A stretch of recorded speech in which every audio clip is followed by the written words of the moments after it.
Si je fais la sculpture, c'est pour en finir. Pour en finir avec la sculpture au plus vite.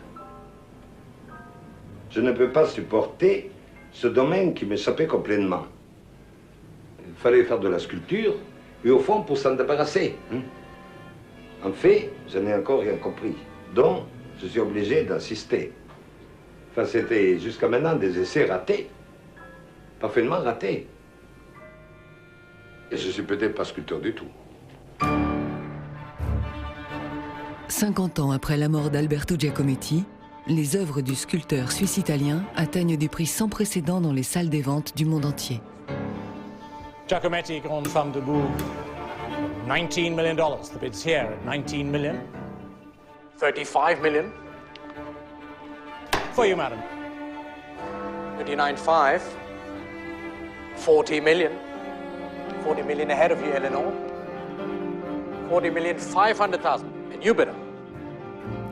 $50 million. In the center here at $51 million. The bid is here at $51 million. Thank you, sir.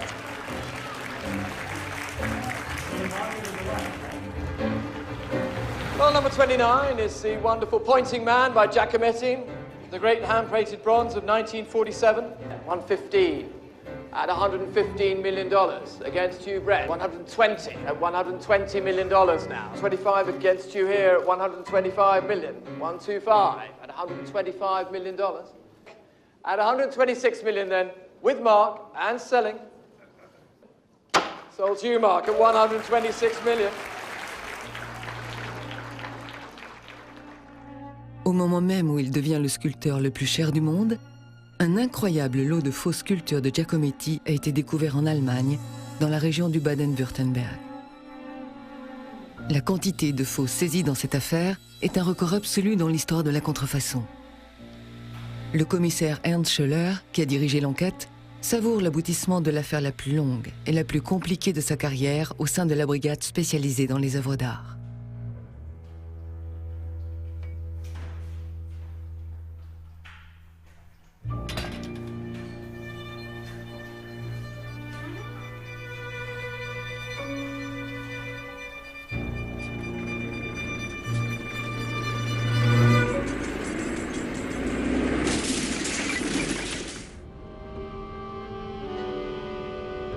L'affaire des faux Giacometti a commencé au début des années 2000 en Allemagne, avec la vente de plusieurs sculptures suspectes dans la région de Stuttgart. Puis, des contrefaçons sont apparues progressivement un peu partout en Europe, chez des collectionneurs particuliers et chez des marchands d'art. Il aura fallu près de 10 ans au commissaire Schöller pour dénouer une histoire aussi inimaginable que rocambolesque.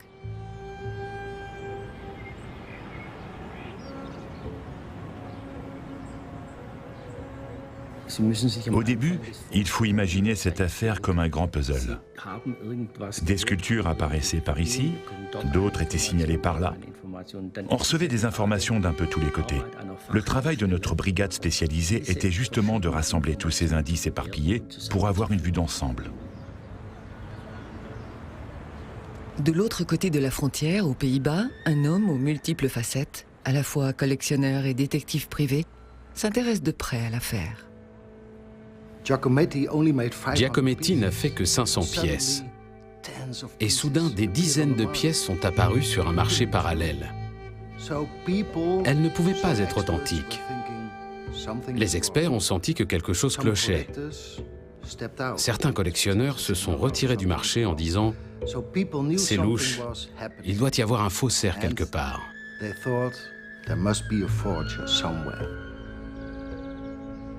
Peu à peu, certains faux Giacometti apparaissent dans les musées. La Kunsthalle de Mannheim fête ses 100 ans d'existence en exposant 6 œuvres inédites de Giacometti. Un véritable scandale éclate lorsqu'on découvre que ce sont toutes des contrefaçons. Progressivement, les faussaires s'enhardissent. Ils contactent une célèbre galerie de New York pour leur proposer 50 pièces pour $300 000, un prix presque dérisoire en regard de la valeur d'un Giacometti. Pendant ce temps, en Allemagne, toutes les pistes suivies par le commissaire Schöller convergent à Mayence, à quelques kilomètres de Stuttgart. il charge son équipe de surveiller un large réseau de marchands d'art et de mettre certains d'eux sur écoute. L'étau de la police se resserre rapidement sur deux principaux suspects, Herbert Schulte, un antiquaire, et son complice, Lothar Senke, qui se fait appeler comte de Waldstein et se charge de duper les collectionneurs.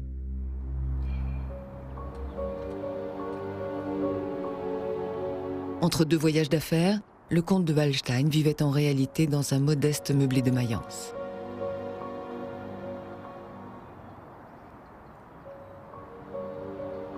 On n'avait rien soupçonné de tout ça. Nous étions en août. J'étais à la réception ce jour-là. Deux hommes se sont présentés et ont demandé à parler à monsieur Lothar Senke. J'ai répondu, il n'y a pas de Lothar Senke ici. Alors les policiers ont rajouté von Waldstein. Et tout est devenu clair. Ils avaient un mandat de perquisition. Nous sommes allés dans la dépendance de l'hôtel ensemble. Le comte logeait dans la chambre numéro 511.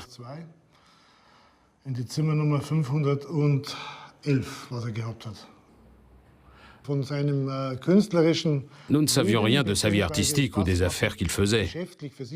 De temps en temps, nous apercevions des tableaux, des cadres et des photos dans sa chambre.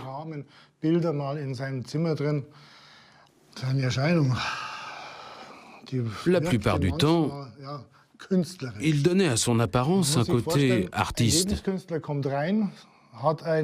Imaginez un épicurien, vêtu d'un costume Lagerfeld très chic, mais qui, si on y regardait de plus près, était négligé. Il avait les cheveux longs, mal coiffés. Il était comme ça. Il avait une énorme Mercedes. Mais parfois, il conduisait aussi des voitures anciennes, des années 20 ou 30. D'où tenaient-ils ces voitures? Je n'en ai aucune idée. Parfois, il disparaissait pendant des semaines. Puis il réapparaissait, mais il restait très très secret en ce qui le concernait et sur ce qu'il faisait. L'arrestation de M. Senke a eu lieu pendant la vente de sculptures dans un hôtel de l'aéroport de Francfort.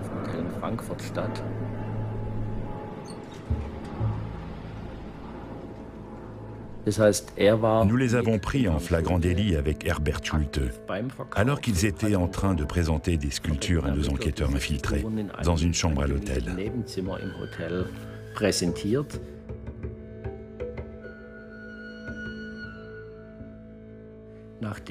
Lorsqu'ils ont voulu voir l'argent, nous ne leur avons montré. Nous avions sécurisé toute la zone avec nos hommes. Nous savions aussi que quelqu'un attendait Senke à l'extérieur dans une voiture, avec d'autres sculptures dans le coffre.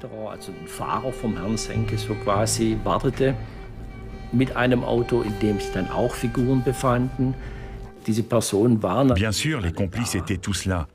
Ils ne voulaient pas laisser partir la valise avec les millions. À la place, ils ont trouvé des menottes.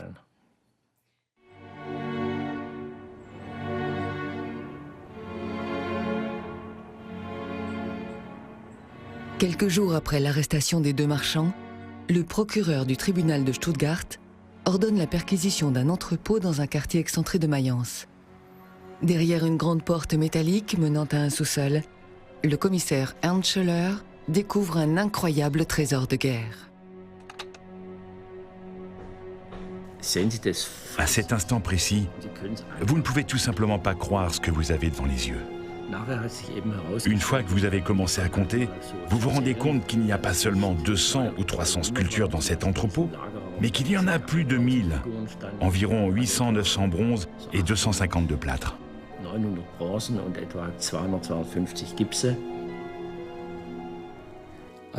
Alors, même si vous avez été enquêteur dans le domaine de l'art pendant 35 ans et que vous avez déjà vu des centaines de milliers de faux, c'est la fête.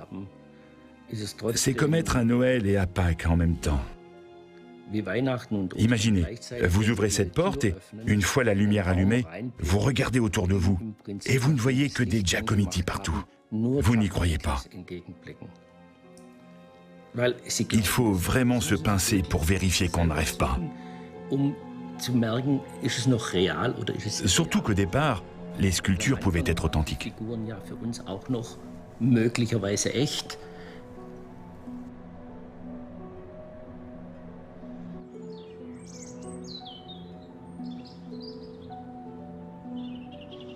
Un an plus tard, se tient le procès de ceux que l'on surnomme désormais le gang des Giacometti.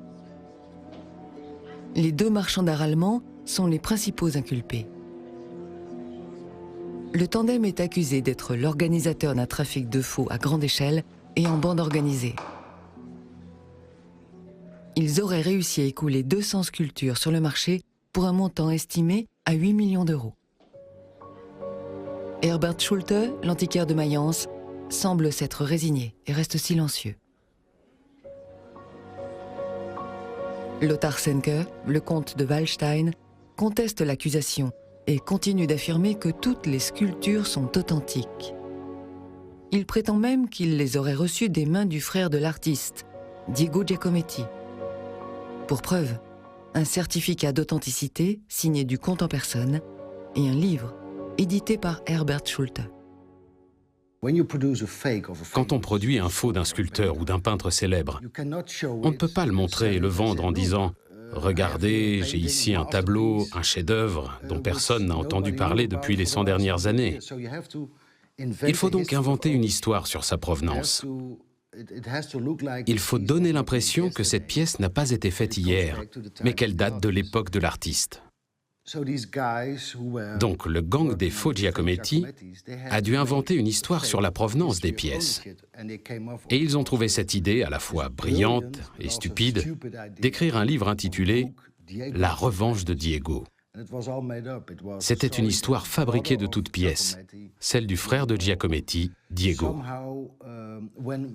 Le livre racontait que lorsque Giacometti faisait une pièce et disait à son frère de la jeter, il ne la jetait pas, il la mettait de côté. Ou quand Alberto lui disait « fais-la fondre en 2 exemplaires », Diego en faisait fondre 4. Il aurait ainsi gardé son propre stock de sculptures à l'insu de son frère. Puis à la mort de ce dernier, il les aurait vendues un peu partout dans le monde. Pour finir, Lothar et son complice ont prétendu avoir tout racheté. Mais franchement, intituler un livre « La vengeance de Diego », mon Dieu, on dirait un titre de bande dessinée.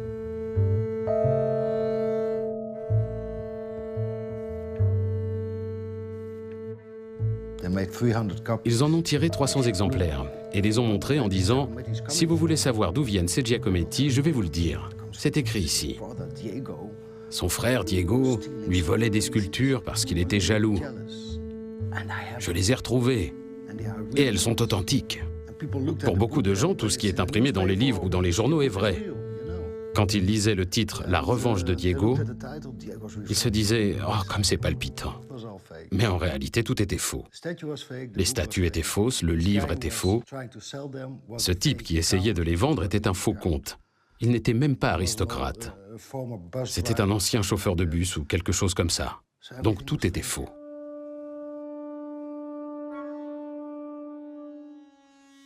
L'histoire de Diego, inventée par les faussaires, reposait habilement sur des faits réels. Le comte aurait vraisemblablement pu rencontrer Diego, qui avait survécu à son célèbre frère jusque dans les années 80 et conservé leur atelier parisien. Toute sa vie, Diego, à la fois modèle et assistant dévoué, était resté dans l'ombre de son frère. Il partageait étroitement la vie quotidienne d'Alberto et de sa femme Annette à Montparnasse. Tandis qu'Alberto se débattait jour et nuit avec une œuvre qui allait le rendre célèbre, Diego et Annette tentaient de protéger les sculptures de la colère et de l'insatisfaction permanente de l'artiste, qui tantôt rejetait ses créations, tantôt les reprenait, tantôt les abandonnait et les oubliait dans un coin de l'atelier. Quand Alberto Giacometti est mort, sans testament, il a laissé derrière lui une situation chaotique. Il faudra plus de 20 ans à Annette pour mettre de l'ordre dans la succession de son mari et poser les bases de la future fondation Giacometti. Pour les faussaires, un artiste comme Giacometti est une mine d'or, parce que Giacometti crée toutes ses sculptures sans tenir aucun registre. Parfois, quand il terminait certaines pièces, il lui arrivait de déclarer « jetez-les ». Ou bien encore, comme il travaillait avec plusieurs fonderies à la fois, il arrivait qu'il commande 4 exemplaires, mais que 6 tirages soient réalisés. Es gab im Prinzip oder gibt bis heute kein abschließendes À ce moment-là, il n'existait pas de catalogue exhaustif des œuvres de Giacometti. Il y avait de grands catalogues d'exposition dans certains musées qu'on pouvait essayer de recouper. Mais un catalogue avec une liste précise, où il était clairement écrit que tel bronze mesure 1,87 m, pèse 105 kg, a été signé à tel endroit et réalisé par tel fondeur, n'existait pas encore. Les statues de Giacometti apparaissent en général de façon isolée sur le marché de l'art. Donc, lorsque vous découvrez d'un seul coup 1 millier de pièces derrière une porte, l'idée que ce sont des contrefaçons vous traverse évidemment l'esprit. Le bon sens indiquait que nous avions affaire à des imitations. Mais devant les tribunaux, il fallait prouver que chaque pièce était un faux. Ça a donc été un énorme travail de soumettre toutes ces sculptures à une expertise. Diese Skulpturen einer Begutachtung zuzuführen.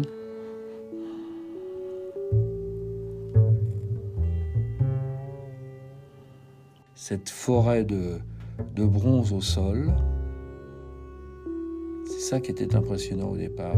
Avant de voir si c'était authentique ou faux, c'était extrêmement impressionnant de voir toute cette forêt d'êtres humains qui étaient comme des stalactites figées, un peu comme à Pompéi. Ça fait vraiment penser à Pompéi, vous savez, Herculanum. Et au lieu d'être figé dans la cendre, c'est du bronze. Et là, je suis au plâtre. On se croit dans une tombe égyptienne, hein, avec ces femmes. Et ouais, cet escalier. Puis il fallait pas se montrer parce que, pour le voisinage, parce qu'il n'y avait pas toujours... il y avait un scellé dessus, mais enfin bon, il ne voulait pas attirer l'attention non plus. Donc on avait vraiment l'impression de descendre dans une nécropole et puis de découvrir ça. Sauf que l'extérieur, c'était pas entouré de sable, hein. On n'était pas dans la vallée des rois. Il y avait à peu près 200 œuvres en ce qui me concernait à expertiser, puisque le procureur m'a demandé d'expertiser toutes les œuvres qui étaient estampillées de la fonderie Alexis Rudier. Il y avait des pièces qui étaient bien faites, bien fondues, mais quand même, c'était pas de l'Alberto Giacometti. Pourquoi? Alors ça, on me l'a posé après à la barre, longtemps après. Eh bien, parce que c'était un sculpteur qui avait tout refait, toutes ces pièces étaient refaites. C'est-à-dire, c'était des pastiches. Alors, un pastiche, c'est quand vous prenez 2 œuvres, et puis vous mélangez les 2 œuvres, vous voyez, stylistiquement, et vous en faites une 3e. Forcément, dans votre subconscient, vous regardez l'œuvre, vous dites « Ah, c'est un Alberto Giacometti ». Et puis, quand vous la regardez de plus près, vous regardez la manière, là, il faut quand même déjà être un peu connaisseur pour ne pas se faire avoir. Et vous apercevez que non, il y a quelque chose qui ne va pas, c'est pas tout à fait la touche, il y a des défauts, il y a ci, il y a ça, et ça ne va pas.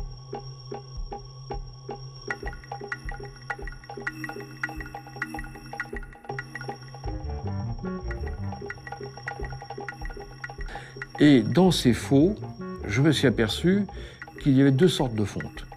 J'ai dit, il y a des fontes européennes, pas françaises, et il y a des fontes d'Asie, chinoises, Thaïlande, ou voilà. On avait aussi découvert dans un plâtre un petit morceau de papier qu'on a réussi à déchiffrer, à tirer et à lire. C'était du hollandais. Bon. Il y a quelque chose du côté peut-être de la Hollande, où la personne est un Hollandais, etc. Bon, on l'a signalé. Et puis, le procès a eu lieu, les receveurs sont jugés, Schenke et Lothar ont été condamnés, n'ont pas donné leur comparse. On sait qu'il y a quand même des pièces qui sont dans la nature. On ne sait pas où, on ne sait pas combien. Ils ne le disent pas. Et on ne connaît pas le sculpteur qui a fait ces pièces.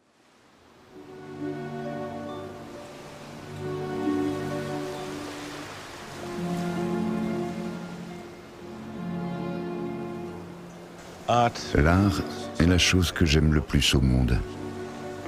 Je lui ai consacré toute ma vie. J'aime penser à l'art. L'art me nourrit. J'aime tout ce qui a trait à l'art. C'est véritablement une passion.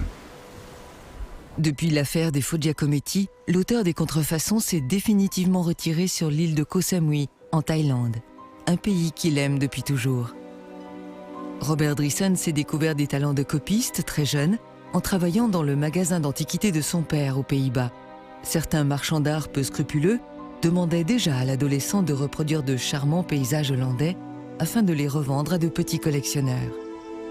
Aujourd'hui, l'ancien faussaire a arrêté ses activités légales et continue à peindre et sculpter dans le style des artistes qu'il admire, mais désormais comme un simple passe-temps. Voici mon atelier. Ici, c'est ma table d'écriture. Là, mon chevalet. C'est ici que je travaille. J'admire ces artistes et, en les copiant, je me glisse un peu dans leur peau. Jackson Pollock est l'un de mes peintres préférés. Il était tellement en avance sur son époque.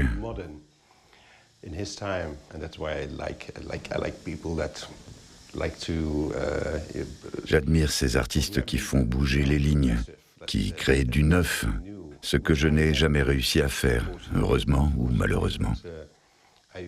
J'aurais aimé être aussi brillant qu'eux, mais je dois me contenter de les copier. Dali, réalisé non par Dali, mais par Robert Driessen. La reine de Lucien Freud. Banksy.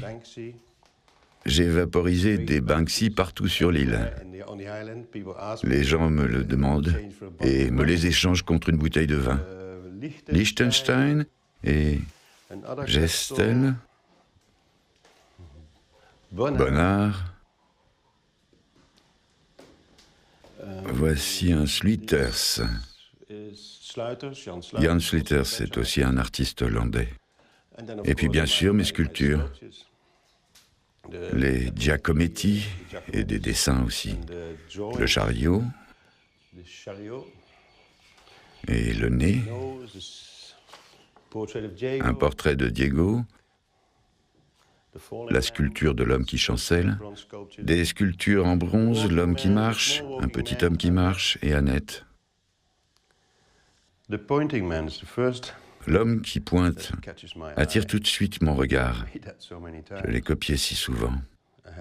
On me commandait tout le temps de nouvelles versions. Et puis, bien sûr, il y a l'homme qui marche, le grand homme qui marche, et aussi l'homme qui marche numéro 2, qui est si célèbre. Je les aime tous. Je les aime vraiment tous. C'est à la fois tellement simple et tellement direct.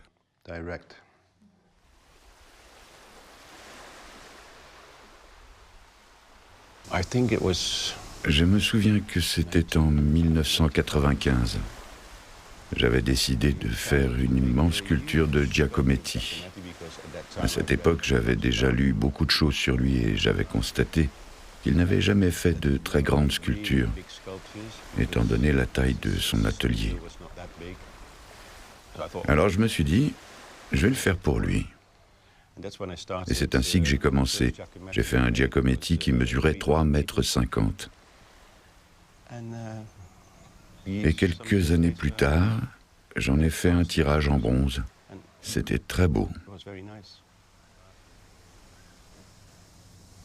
La femme debout. Une grande femme debout de presque 3,50 m. Quand je l'ai terminé, je me suis demandé qu'est-ce que Giacometti en aurait pensé. J'avais constamment ça à l'esprit. Surtout au moment du moulage et de la patine. Et j'ai adoré le résultat. Je l'ai vraiment adoré. Et je suis sûr que lui aussi en aurait été satisfait.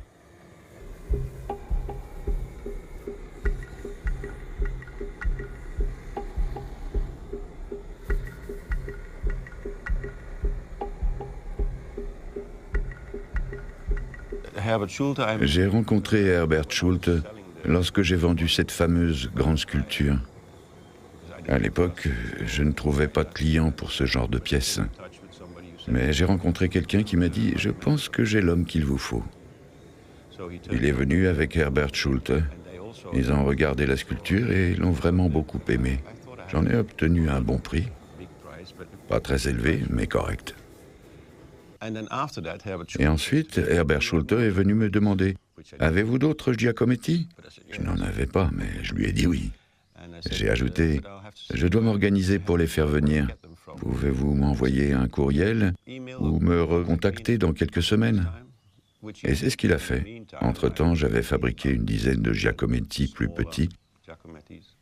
Je les avais patinés et je me disais « Ma foi, ils sont plutôt pas mal. »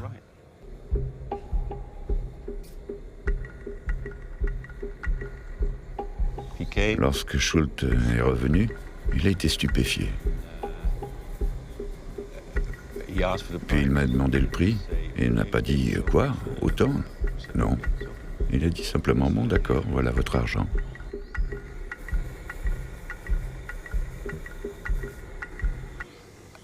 Et par la suite, il a commandé d'autres bronzes. Mais il ne demandait jamais « Est-ce des originaux ?» Il se contentait de dire « Ce n'est pas la signature de Giacometti. » Et je répondais « C'est vous qui le dites ?» Et il ne me demandait rien de plus. C'était comme un jeu.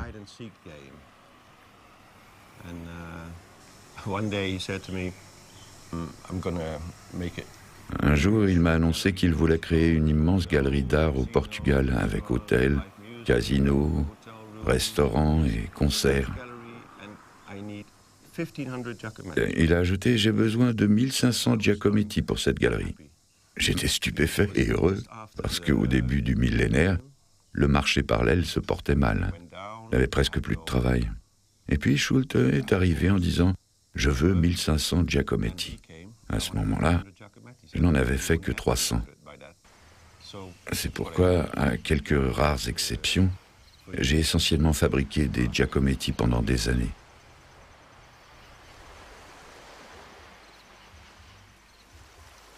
Quand j'ai proposé mon premier homme qui marche à Schulte, il l'a trouvé remarquable et m'a donné beaucoup d'argent.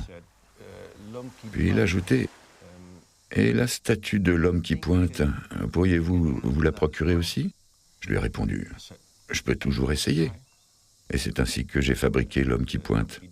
Et l'homme qui chancelle, j'ai dit « Eh bien, je peux toujours essayer. » Et puis j'ai continué avec des œuvres comme la forêt, la cage, le nez, un peu de tout.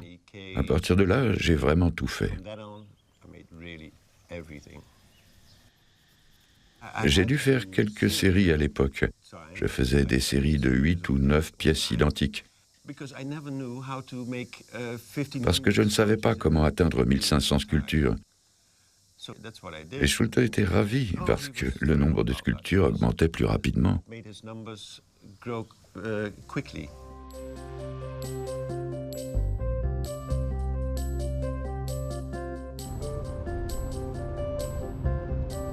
L'antiquaire de Mayence récupérait au fur et à mesure la production que Robert Driessen effectuait aux Pays-Bas. Les deux hommes se retrouvaient à la fin de chaque semaine sur une autoroute près de la frontière pour procéder à la livraison en Allemagne.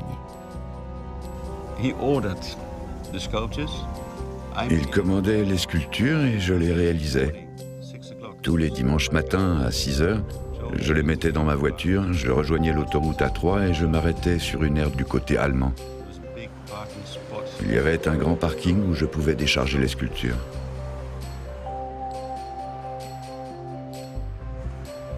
Les rendez-vous de l'autoroute A3 ont continué même après l'installation du faussaire en Thaïlande. À partir de 2005, Robert Driessen revenait chaque mois en Hollande pour fabriquer les pièces en 5 ou 6 jours et les livrer aux marchands insatiables à la fin de la semaine. Je travaillais sans arrêt toute la semaine pour pouvoir patiner les sculptures le samedi. Puis je mettais tout mon travail dans ma voiture le dimanche matin et je partais faire ma livraison sur l'A3. Ensuite, je devais retourner en Hollande pour prendre l'avion et rentrer en Thaïlande. Et je recommençais ça chaque mois.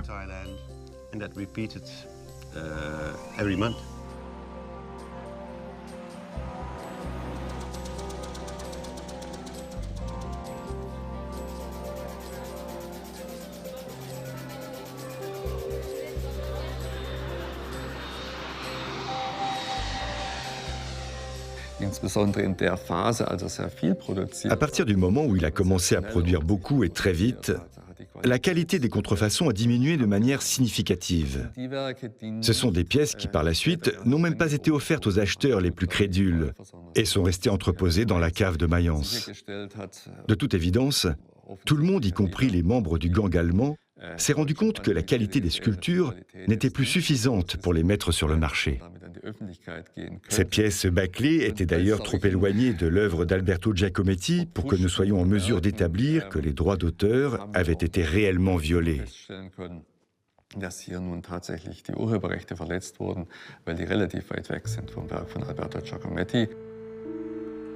En Allemagne, le département de la police scientifique de Stuttgart a tenu à conserver certaines sculptures du faussaire hollandais, non seulement comme pièces à conviction, mais aussi comme support pédagogique pour les jeunes recrues de la brigade du commissaire Schöller.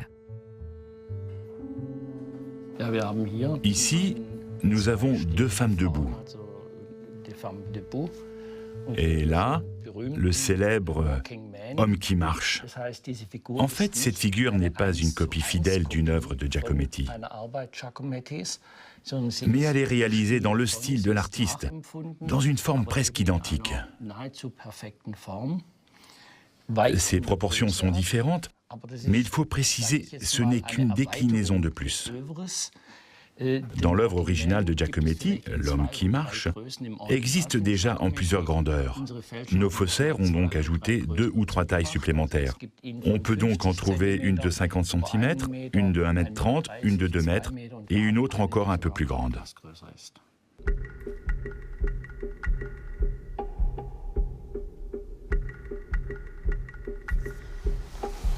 Qu'est-ce que c'est moche! C'est tout mou, c'est de la cire perdue, molle. C'est pas possible, ça, c'est pas du tout dans le détail Alberto. Ah, alors, ce qui est extraordinaire avec Driessen, c'est qu'on voit toujours ses empreintes digitales. Il a de gros doigts, il a de gros pouces, et il a toujours des empreintes digitales qui se gravent bien dans la matière. Ça, c'est un peu mieux parce que c'est retravaillé. On ne sent plus que les doigts, il y a tout un travail au couteau, à la spatule, et principalement au couteau, et cette tête est plus nerveuse, elle est un peu plus dans l'esprit d'Alberto. Les signatures sont belles, elles ont été faites franchement. Alors sur ces exemples qui sont pris de près, c'est intéressant parce qu'on voit énormément de bulles. Ça veut dire que le travail n'est pas très poussé. Il y a des bulles de cire un peu partout, de microbules. Driessen, c'est un plagiat. Il n'y a pas la sensibilité dans le détail, dans l'œuvre. C'est un bon copiste par moment, parce qu'il s'est pris au jeu, puis ça valait beaucoup d'argent, mais ce n'est pas le créateur, ce n'est pas celui qui a mis cette tripe, qui a souffert. On ne sent pas vraiment toute la création et la création avec toutes les souffrances que Alberto a eues quand il travaillait.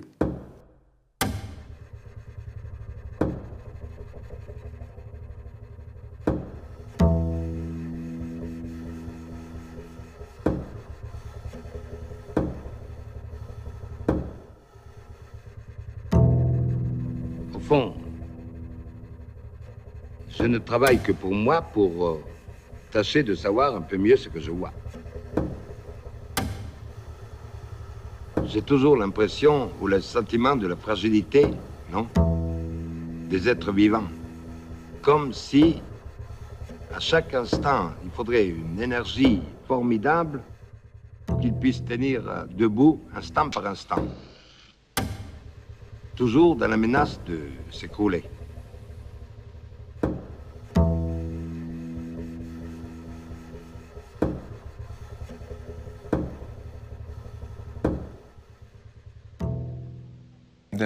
Le fabricant néerlandais avait une particularité. Dans la signature, il plaçait la ligne des 2 T de Giacometti bien au-dessus du nom, ce qui n'est à l'évidence pas le cas sur la signature originale.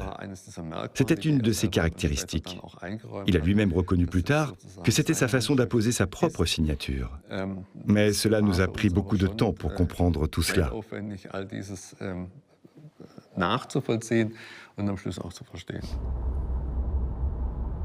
En 2006, le faussaire n'était toujours pas identifié. Et le détective hollandais Arthur Brandt était bien décidé à démasquer celui qui inondait le marché européen de ses contrefaçons. Son réseau lui avait permis de découvrir que l'homme était un compatriote qui vivait par le plus grand des hasards à quelques kilomètres de chez lui. Bien sûr, Driessen était très prudent. Mais j'ai été présenté par Van Rijn, un de ses anciens clients, qui l'a prévenu. Un type va venir te voir, il représente un collectionneur russe très riche, essaie de lui vendre quelque chose. C'est ainsi qu'on m'a présenté. Et Driessen a accepté de me recevoir. Je me suis donc rendu chez lui, il se tenait là devant moi et il restait sur ses gardes. Il a dit « Que voulez-vous exactement ?» J'ai dit « Ce grand collectionneur russe m'a demandé de trouver des Giacometti et des Rodin, mais de bonnes pièces, des vrais. » Alors il m'a répondu « Eh bien, vous êtes au bon endroit. »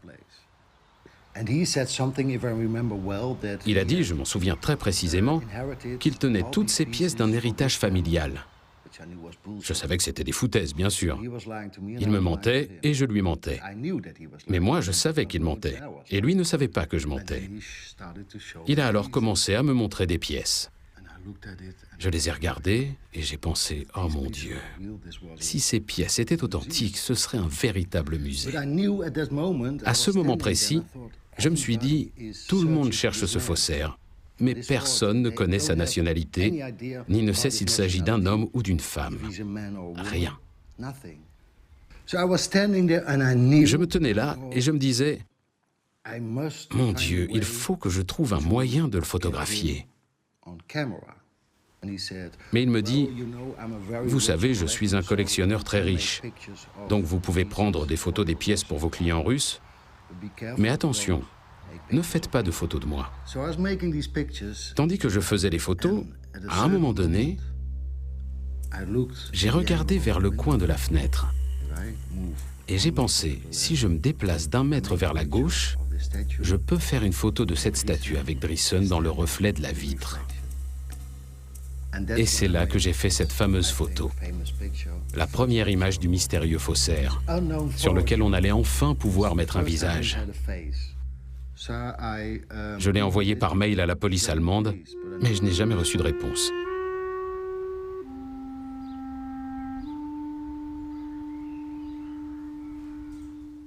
Le lien entre notre enquête et M. Driessen s'est tout simplement fait grâce à une série de virements bancaires que nous avons découverts. M. Schulte versait régulièrement sur un compte thaïlandais plusieurs centaines de milliers d'euros.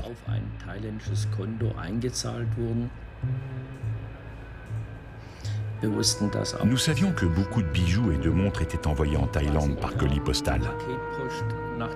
Nous avions aussi une adresse en Thaïlande.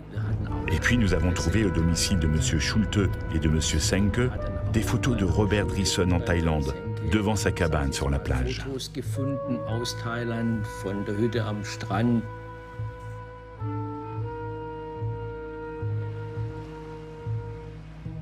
Nous avions tellement de soupçons que nous avons obtenu un mandat d'arrêt international.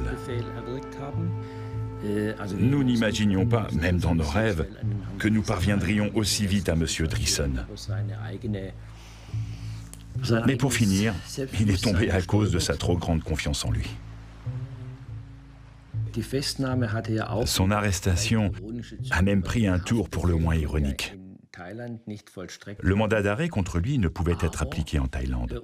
Mais Driessen avait tenu à rentrer chez lui pour passer Noël en famille et rejoindre sa femme qui était retournée vivre aux Pays-Bas.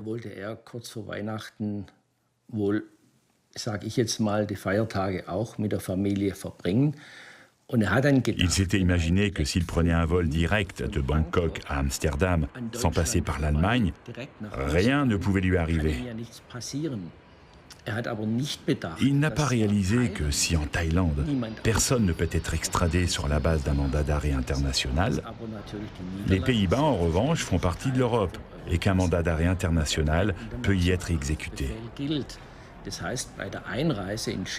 Lorsqu'il est arrivé à l'aéroport d'Amsterdam, Driessen a été arrêté pour de bon, comme dans les films, puis mis en garde à vue et extradé à Stuttgart, en Allemagne.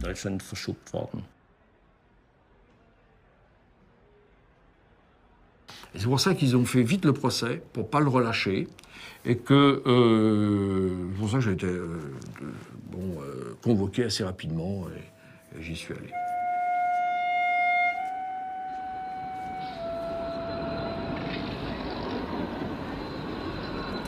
Je vais à Munich, je me retrouve devant une sculpture, un homme qui marche, d'Alberto, assez grand, à peu près 80 cm. Puis on me demande ce que j'en pense. Je regarde la pièce, je dis, c'est pas une pièce authentique. Je dis, regardez, vous voyez, ça a été fait en maximum, cette sculpture, elle a été faite, elle est en 2 heures, 3 heures, maximum. Alberto, parce que c'est des grands coups, Alberto était un maniaque du détail. Et il revenait sans cesse sur ses œuvres. Mais sans cesse, sans cesse, sans cesse. Il faisait des petits coups, il revenait, il reprenait avec un petit canif, il reprenait sans arrêt. Ça, c'est trop large, c'est trop rapide. Et je voyais là, ici, vous avez 2 coups comme ça. On voyait bien dans la terre qui avait servi à faire le bronze. Regardez, ça, c'est des pouces. Et je dis, c'est des pouces énormes. Alberto, il n'a pas des pouces comme ça. J'ai jamais vu quelqu'un. Mais comment vous voyez que c'est des pouces? Je dis, parce que je sais, écoutez, vous voyez le tracé comme ça, on sent que le pouce revient comme ça, il remonte, et de l'autre côté, pareil. Et je fais les gestes, etc. Et puis, bon, je continue, et on me remercie. Et la cour me dit, monsieur l'expert, veuillez rester, nous avons une surprise. Je dis, bon, je reste. Et arrive un individu, un grand monsieur, avec 2 gardes. Puis j'apprends qu'il s'agit de monsieur Driessen. Et que c'est lui. Il dit, oui, c'est moi qui ai fait cette pièce. Ah! Et tout de suite, je regarde ses pouces. Alors, c'est un homme qui doit bien faire 1m90. Hein. Il est grand, et il a des pouces énormes. Et là, je regarde les avocats qui me font bravo.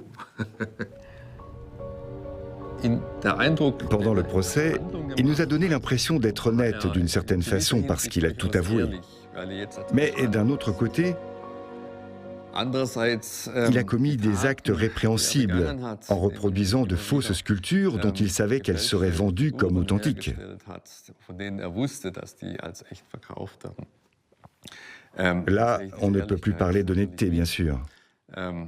C'est pourquoi je garde une impression mitigée. Pendant toute la durée du procès, les juges ont décidé de mettre l'accent sur la fraude commerciale, plutôt que sur la contrefaçon elle-même, en condamnant les 2 marchands à des peines plus lourdes que le faussaire hollandais. Schulte, le cerveau de toute l'affaire, a été condamné à 7 ans de prison. Lothar Senke, considéré comme le principal revendeur et aussi signataire des faux certificats, a écopé de 9 ans.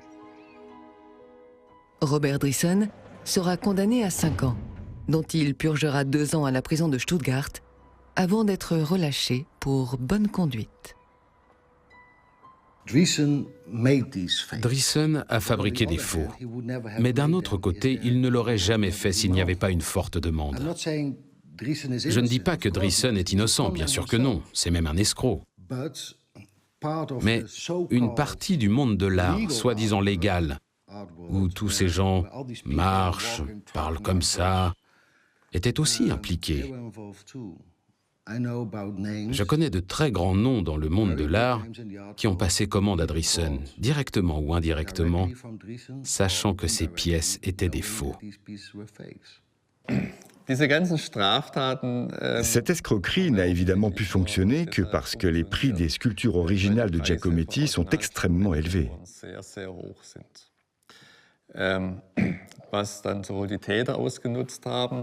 C'est cette opportunité que les auteurs ont exploitée. Certains clients acquéraient des sculptures qui n'étaient pas officiellement reconnues par la Fondation, en espérant être un jour en mesure de prouver que les pièces qu'ils avaient achetées venaient effectivement du fonds Diego Giacometti.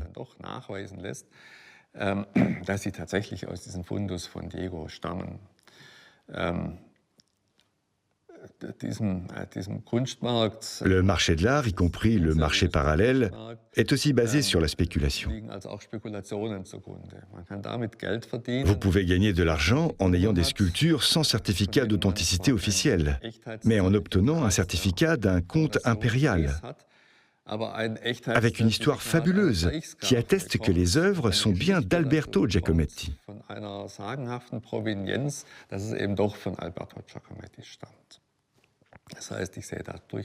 Le problème du marché de l'art, c'est que le désir de faire beaucoup d'argent et de devenir riche est au premier plan, aussi bien chez les escrocs que chez les acheteurs, et qu'il n'est pas question d'art en réalité, mais seulement d'argent. Le monde de l'art vu de l'extérieur ressemble à quelque chose de fabuleux. Et il l'est, jusqu'à un certain point. Mais quand on ouvre certaines portes, cela ne sent pas toujours très bon. Eh oui, on bûche, on meule les signatures, les estampilles.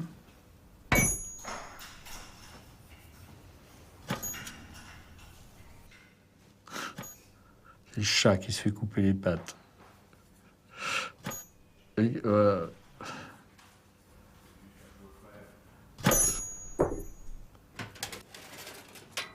On sont défauts, pas très grave. Pas très grave, mais quand même.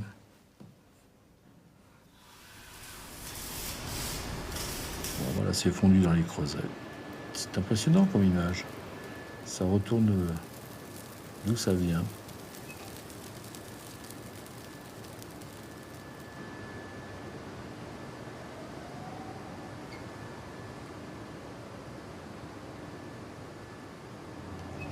Ce lingot de bronze est vraiment le symbole de ce que nous avons vécu. On doit admettre qu'au niveau de la qualité de la fonte, c'était techniquement très bien fait. La contrefaçon était très réussie. C'est un souvenir incroyable.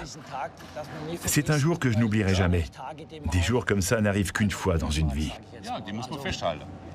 Vous vous rendez compte, ces grands hommes qui marchent étaient coupés en morceaux avec une pince au moment même où les œuvres originales étaient vendues entre 100 et 150 millions d'euros sur le marché de l'art. Ici, les statues ont été détruites avec une force brutale pour être finalement réduites à ce lingot. Je dois dire que j'ai été très impressionné par la taille et la quantité des pièces. Pour ma part, de mon point de vue professionnel, en tant que fondeur, ça a été un privilège d'assister à tout ça. J'ai encore la chair de poule quand je pense à ce qu'on a détruit. Combien de temps passé, d'énergie dépensée à la fois pour les faussaires et pour la police. Ce n'est pas comme si c'était une histoire banale.